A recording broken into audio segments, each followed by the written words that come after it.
Carta aos Gálatas. Capítulo 1. Saudação apostólica.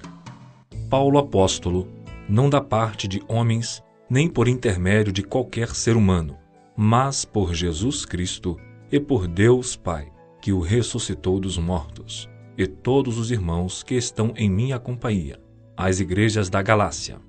A todos vós, graça e paz da parte de Deus nosso Pai e do Senhor Jesus Cristo, que se entregou voluntariamente pelos nossos pecados, a fim de nos resgatar deste atual e perverso sistema mundial, segundo a vontade de nosso Deus e Pai, a quem seja toda a glória pelos séculos dos séculos. Amém. Só há um Evangelho. Estou chocado de que estejais vos desviando tão depressa daquele que vos chamou pela graça de Cristo para seguirem outro evangelho, que na verdade não é o evangelho. O que acontece é que algumas pessoas vos estão confundindo com o objetivo de corromper o evangelho de Cristo. Contudo, ainda que nós, ou mesmo um anjo dos céus, vos anuncie um evangelho diferente do que já vos pregamos, seja considerado maldito. Conforme já vos revelei antes, declaro uma vez mais: qualquer pessoa que vos pregar um evangelho diferente daquele que já recebestes, seja amaldiçoado. Porventura, procuro eu agora o louvor dos homens ou a aprovação de Deus? Ou estou tentando ser apenas agradável às pessoas? Se ainda estivesse buscando agradar a homens, não seria servo de Cristo. Paulo foi convocado por Cristo. Caros irmãos, quero que saibais que o evangelho por mim ensinado não é de origem humana, porquanto não o recebi de pessoa alguma, nem me foi doutrinado. Ao contrário, eu o recebi diretamente de Jesus Cristo, por revelação. Pois já ouvistes como fora o meu procedimento no judaísmo, como persegui violentamente a igreja de Deus, procurando destruí-la. E no judaísmo eu superava a maioria dos judeus da minha idade, e agia com extremo zelo em relação às tradições dos meus antepassados. Todavia, Deus me separou desde o ventre de minha mãe e me chamou por sua graça, quando então foi do seu agrado revelar o seu Filho em mim, para que eu proclamasse entre os não-judeus. Para que eu proclamasse entre os não-judeus, parti imediatamente e não pedi orientação a pessoa alguma. Nem mesmo subi a Jerusalém para me aconselhar com os que já eram apóstolos antes de mim, mas sem me deter, segui rapidamente para a Arábia e depois retornei a Damasco. Passados 3 anos, subi a Jerusalém a fim de conhecer Pedro pessoalmente, e estive com ele durante 15 dias. Não vi nenhum dos outros apóstolos, a não ser Tiago, irmão do Senhor. Sobre tudo quanto vos escrevo, afirmo diante de Deus que não há qualquer palavra mentirosa de minha parte. Em seguida, fui para as regiões da Síria e da Cilícia, e até então não era conhecido pessoalmente pelas igrejas de Cristo na Judéia. Eles apenas haviam ouvido a notícia: aquele que antes nos perseguia, agora está proclamando a mesma fé que outrora procurava destruir, e louvavam a Deus por minha causa. Capítulo 2. Tiago, Pedro e João confirmam o apostolado de Paulo.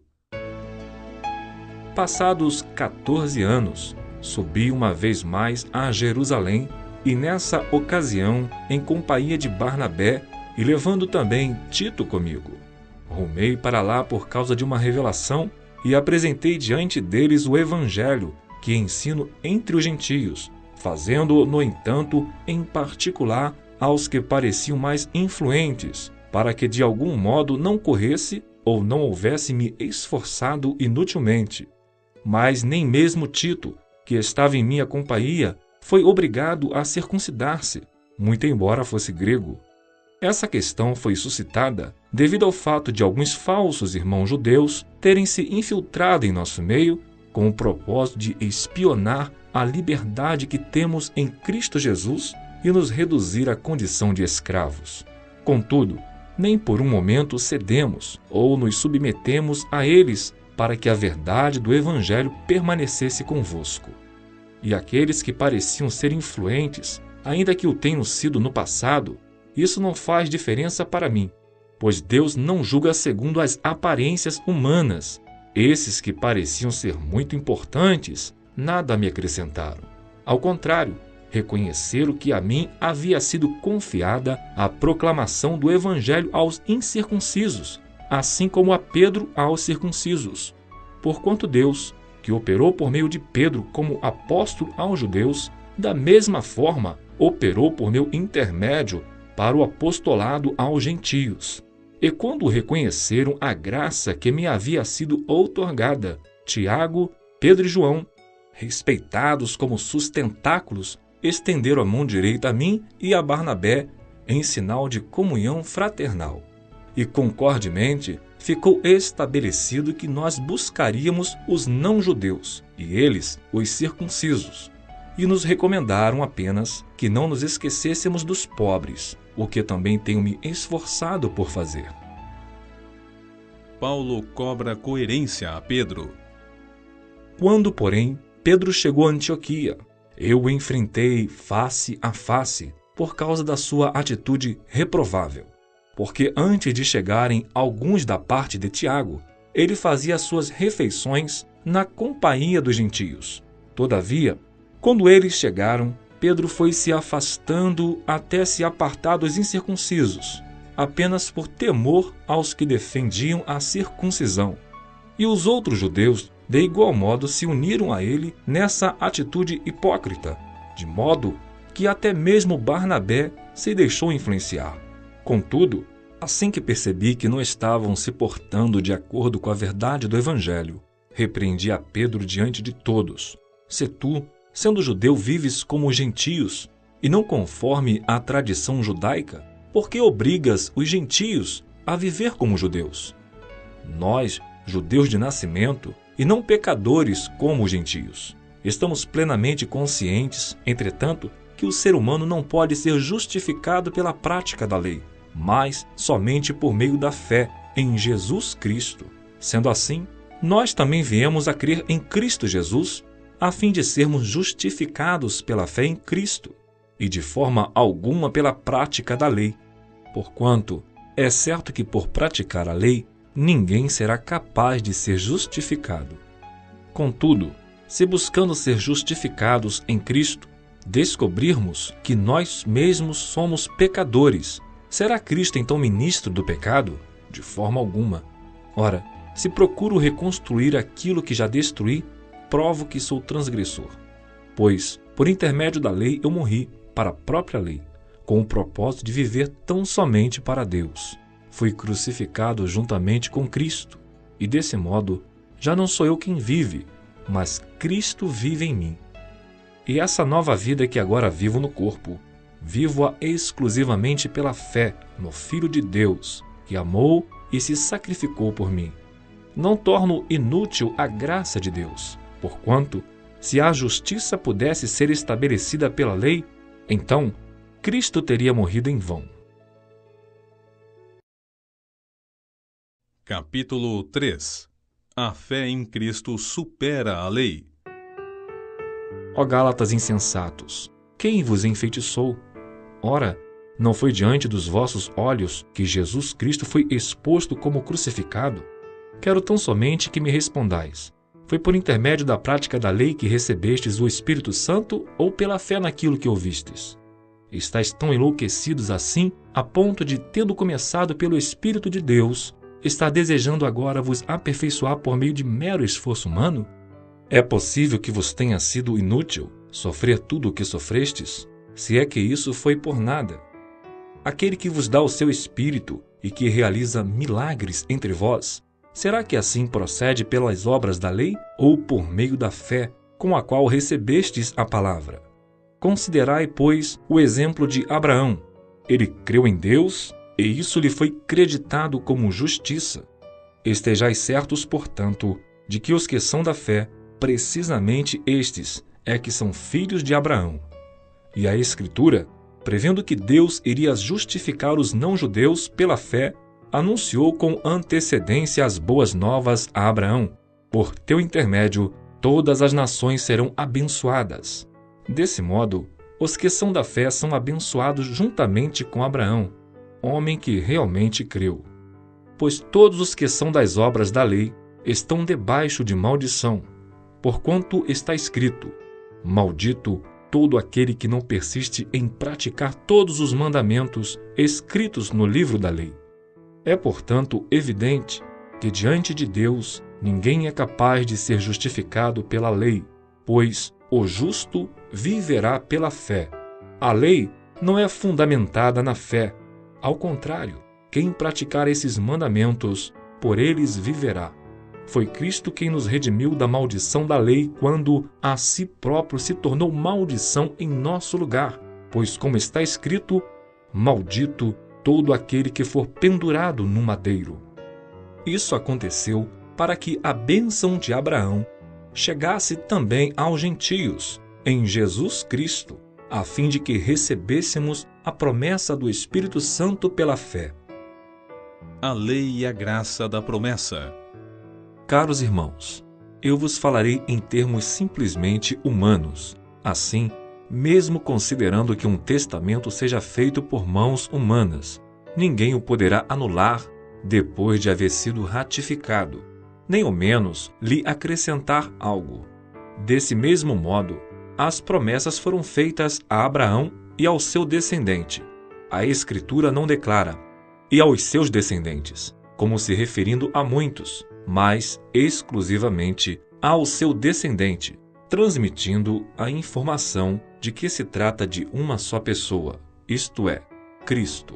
Em outras palavras, a lei, que veio 430 anos depois, não anula a aliança previamente estabelecida por Deus, de maneira que venha a invalidar a promessa, porquanto, se a herança provém da lei, já não depende mais da promessa. Deus, entretanto, outorgou a herança gratuitamente a Abraão por intermédio da promessa. Qual era, então, o propósito da lei?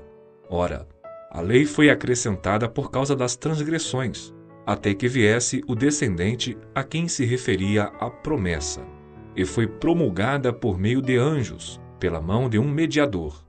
Entretanto, o mediador não representa somente um, mas Deus é um só.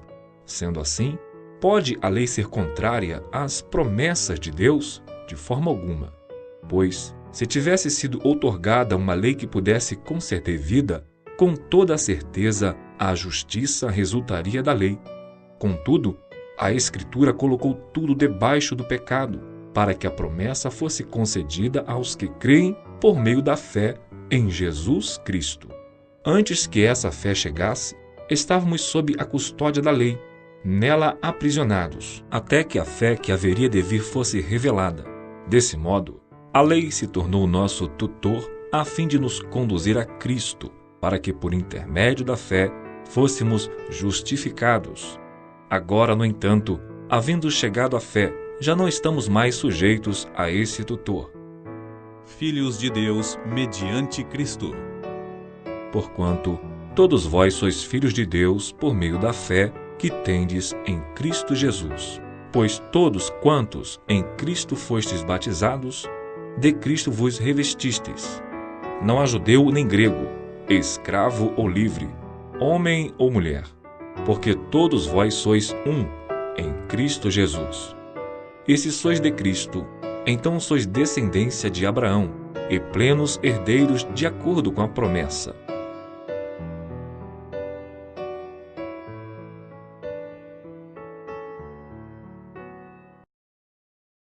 Capítulo 4. Não mais escravos, mas filhos. Afirmo, porém, que, durante todo o tempo em que o herdeiro é menor de idade, ele em nada é diferente de um escravo, mesmo sendo dono de tudo. No entanto, está sujeito a tutores e administradores até o tempo determinado por seu pai. Da mesma forma, nós, quando éramos menores, estávamos debaixo de um sistema que nos escravizava aos princípios básicos deste mundo. Todavia, quando chegou a plenitude dos tempos, Deus enviou seu Filho, nascido de mulher, nascido também debaixo da autoridade da lei, para resgatar os que estavam subjugados pela lei, a fim de que recebêssemos a adoção de filhos. E porque sois filhos, Deus enviou o Espírito de seu Filho para habitar em vossos corações, e ele clama: Abba, Pai. Portanto, tu não és mais escravo, mas filho, e sendo filho, és igualmente pleno herdeiro por decreto de Deus.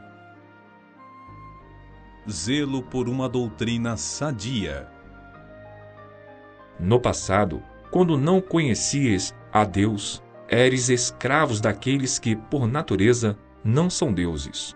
Agora, entretanto, que já conheceis a Deus, ou melhor, sendo conhecidos por Ele, como é que podeis pensar em retroceder a esses princípios insignificantes, fracos e pobres, aos quais de novo desejais servir?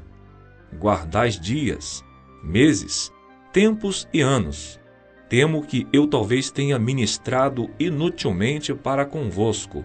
Caros irmãos, rogo-vos que vos torneis parecidos a mim, da mesma maneira que eu me tornei semelhante a vós. Em nada me ofendestes. E sabeis que foi por causa de uma enfermidade física que vos preguei o Evangelho pela primeira vez. E não desprezastes nem rejeitastes aquilo que no meu corpo era uma tribulação para vós. Ao contrário, me recebestes como se eu fosse um anjo de Deus, como o próprio Cristo Jesus. Ora, onde está aquele vosso júbilo? Porquanto eu mesmo sou testemunha de que, se fosse possível, teríeis arrancado os próprios olhos para oferecê-los a mim. Será possível que me tornei vosso inimigo apenas para vos declarar a verdade? Aqueles que se mostram fazendo tanto esforço para vos agradar, não agem com boas intenções, mas seu real propósito é vos isolar, a fim de que sejais constrangidos a demonstrar vosso cuidado para com eles. É muito bom que sejais sempre zelosos do bem, e não apenas quando estou presente. Meus amados filhos, novamente estou sofrendo como quem com dores de parto por vossa causa, e isso até que Cristo seja formado em vós. Eu bem que queria de estar pessoalmente convosco e mudar o tom desse meu discurso, pois estou atônito em relação ao vosso comportamento. A lei e a promessa, as alianças. Dizei-me vós, os que quereis permanecer subjugados à lei, acaso não tendes ouvido com clareza a lei? Porquanto está escrito que Abraão teve 2 filhos, uma da mulher escrava e outro da livre. O que era filho da escrava nasceu de modo natural, porém, o filho da mulher livre nasceu mediante uma promessa. Pois bem, uso essa história aqui como uma ilustração, pois essas mulheres prefiguram 2 alianças. Uma aliança procede do Monte Sinai e pode gerar apenas filhos para a escravidão. Esta é Agar. Agar representa o Monte Sinai, na Arábia, e corresponde à atual cidade de Jerusalém, que vive como escrava com os seus filhos. Entretanto, a Jerusalém do Alto é livre, e esta é a nossa mãe. Pois está escrito: Alegra-te, ó estéril, tu que não davas à luz, irrompe em brados de júbilo, tu que não passastes pelas dores de parto. Pois os filhos da mulher abandonada são mais numerosos do que os daquela que tem marido.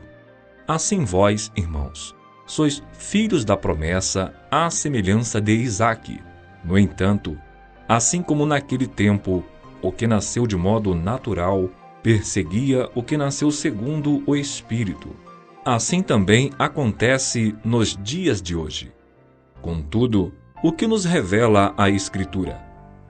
Mande embora a escrava e o seu filho, porque o filho da escrava jamais será herdeiro com o filho da livre.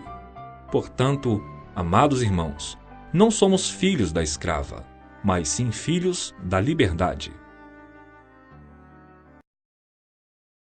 Capítulo 5. Nossa liberdade em Cristo. Foi para a liberdade que Cristo nos libertou. Portanto, permanecei firmes e não vos sujeiteis outra vez a um jugo de escravidão. Eu, Paulo, vos afirmo que Cristo de nada vos servirá se vos deixardes circuncidar. E outra vez declaro solenemente a todo homem que se permite circuncidar, que ele, desse modo, fica obrigado a cumprir toda a lei. Vós, que vos justificais por meio da lei, estáis separados de Cristo. Caístes da graça. Entretanto nós, pelo Espírito mediante a fé, aguardamos a justiça que é a nossa esperança. Porquanto em Cristo Jesus, nem a circuncisão, nem a incircuncisão tem qualquer valor, mas sim a fé que opera pelo amor. Corrieis bem? Quem vos impediu de obedecer à verdade? Quem vos convenceu a agir assim? Não procede daquele que vos chama. Sabeis que um pouco de fermento leveda toda a massa. Quanto a vós, estou convencido no Senhor de que não pensareis de outra forma, mas aquele que vos perturba, seja quem for, sofrerá condenação. Eu, no entanto, irmãos, se continuo pregando a circuncisão, por qual motivo ainda sou perseguido? Nesse caso, o escândalo da cruz estaria anulado. Quem me dera se castrassem aqueles que vos estão confundindo. Caros irmãos, fostes chamados para a liberdade. Todavia, não useis da liberdade como desculpa para vos franquear a carne. Antes, sede servos uns dos outros mediante o amor. Pois toda a lei se resume num só mandamento, a saber, amarás o teu próximo como a ti mesmo. Porém, se mordeis e devorais uns aos outros, cuidado para não vos destruirdes mutuamente. Viver no Espírito, não na carne. Portanto, vos afirmo, vivei pelo Espírito, e de forma alguma satisfareis as vontades da carne. Porquanto a carne luta contra o Espírito, e o Espírito contra a carne. Eles se opõem um ao outro, de modo que não conseguis fazer o que queres. Contudo, se sois guiados pelo Espírito, já não estáis subjugados pela lei.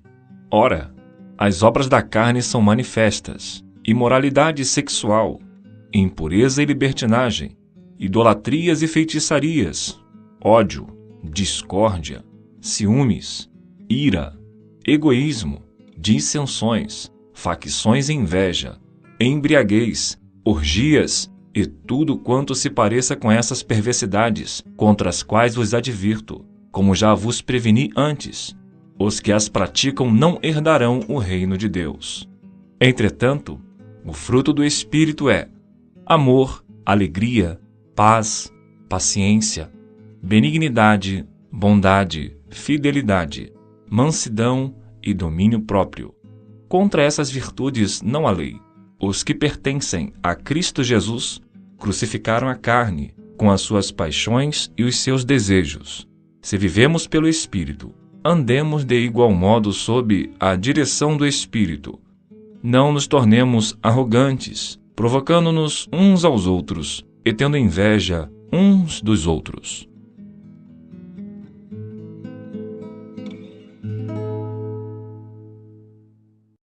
Capítulo 6.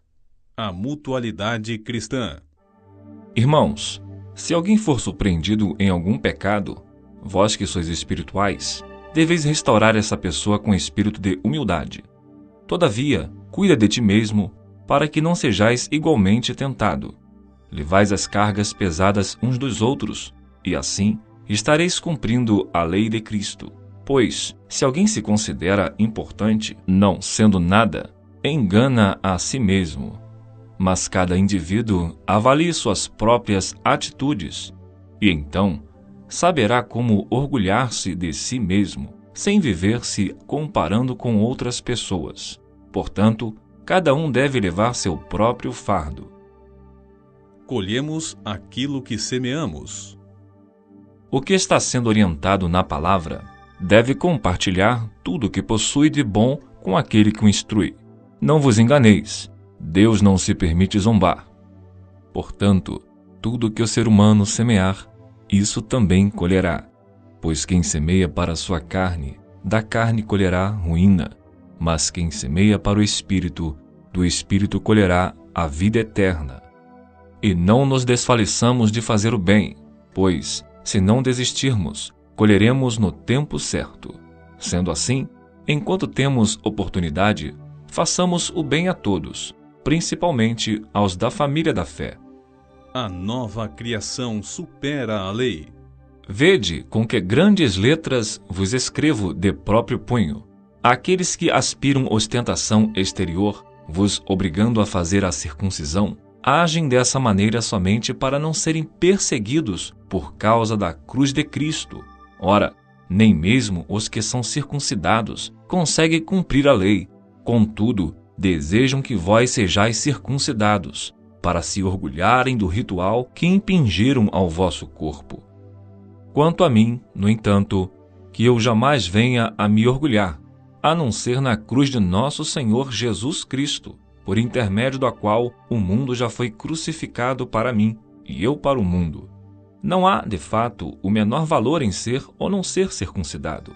O que realmente importa é ser uma nova criação. Paz e misericórdia repousem sobre todos aqueles que andarem conforme essa ordenança, e também sobre o Israel de Deus. Quanto ao restante, ninguém tem autoridade para questionar-me, pois trago em meu próprio corpo as marcas de que pertenço a Jesus.